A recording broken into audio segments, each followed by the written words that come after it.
Hey guys. I want to tell you that I did make some mistakes, but I wasn't trying to be predatory, but now I don't do calls with kids. I still comment on some kids' channels, but I don't really get personal, and that's what Truth Shocker told me to do. You said that it was the definition, but what I saw was to exploit them.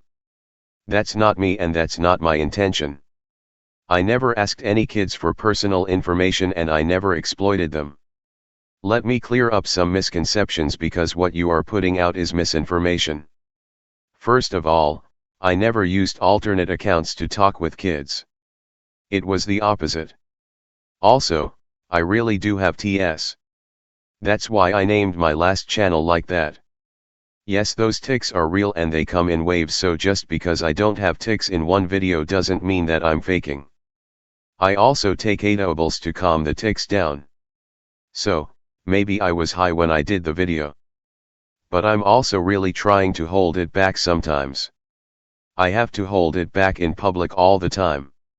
Sometimes it slips out, but no one has noticed yet. Let's be honest. I really didn't know better about talking with underage kids because I wasn't really told. When I was told, the suggestion was that I ask their parents first. Explain to me how I am supposed to know differently. I mean, other YouTubers talk with kids online and no one says a thing.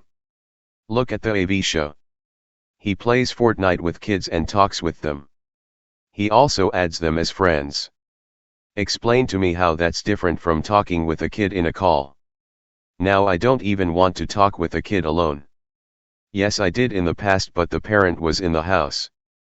I just don't feel like I can be in charge, but I think I do have something to offer.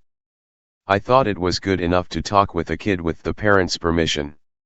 Also, I was stimming throughout the crush video, not doing you know what. If you really want to know why I wanted to hang out with certain kids, it's because I thought that I would help them the way I was not helped. I really don't know why you think I'm a liar. I always try and be honest. Also, a kid made me feel good back when I was 17 when I was getting bullied, and a kid encouraged me that I was a good tennis player when no one really gave me much attention. It felt really good and I wanted to help, so I thought my way was fine. At least one person around my age understood that I was upset, but he just said ignore it just like everyone else.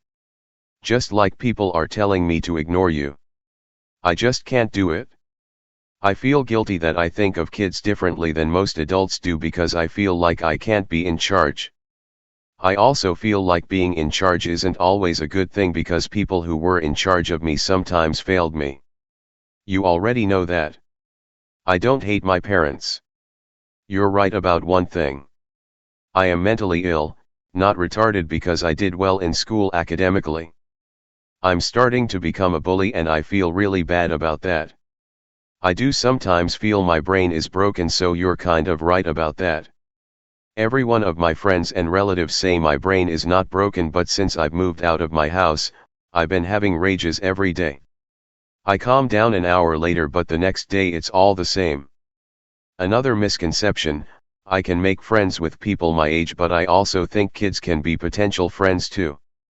However, my therapist kind of explained well that the reason why relatives can interact with kids and not strangers is because there has to be something in place so kids can be safe, but in my eyes, it doesn't work because relatives abuse kids too, and I just think some people are screwed if they have bad family members. Not saying that my parents were bad. Also, the word is intellectual disability, not the R word. I also hate the POS who called me pube face. Like, does he really have to think sexually about these things over a beard? Lastly, if you think that my paragraph is too long, just to let you know, you hurt me and I have a right to be upset. This isn't funny. And anyone with empathy would understand. I think of the past because when I let things go, it didn't work. I'm just not good enough to ignore you guys.